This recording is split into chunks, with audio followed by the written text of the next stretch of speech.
মনোবিজ্ঞানীরা বলেন, নাম্বার ১, কেউ যদি তুচ্ছ বিষয়ে অনেক হাসেন তবে সে ভেতর থেকে খুবই একা।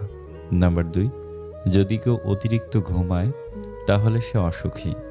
নাম্বার ৩, যদি কেউ কম কথা বলে কিন্তু যেটুকু বলে খুব দ্রুত বলে তাহলে সে কোনো কিছু গোপন করছে। নাম্বার ৪, যে কাঁদতে পারে না সে দুর্বল প্রকৃতির।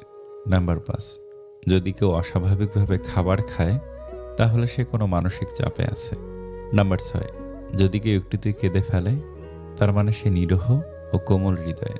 নাম্বার ৭, যদি কেউ ছোটোখাটো বিষয়ে রেগে যায় তার মানে তার ভালোবাসা দরকার। জিনিস জীবন থেকে একবার হারিয়ে গেলে আর ফিরে পাওয়া যায় না।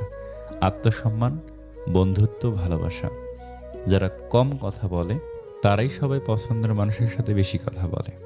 আজকে যারা করছে ছোট, ফেলছে তোমায় ছুঁড়ে, ভরসা রাখো নিজের প্রতি, আসবে সময় ফিরে। একমাত্র আপনি যখন নিজেকে প্রতিষ্ঠিত করতে পারবেন তখনই আপনাকে সবাই প্রিয়জন হিসেবে পরিচয় দেবে, তার আগে নয়। কাউকে যদি তোমার ভালো না লাগে তবে গোপন রেখে অভিনয় করো না, তাকে বলে দিও। কারণ তোমার অভিনয় শুধু তার বিশ্বাস নয়, পুরো জীবনটাই নষ্ট করে দিতে পারে। মনের মধ্যে অশান্তি থাকলে দুনিয়ার সব কিছুই বিরক্ত লাগে।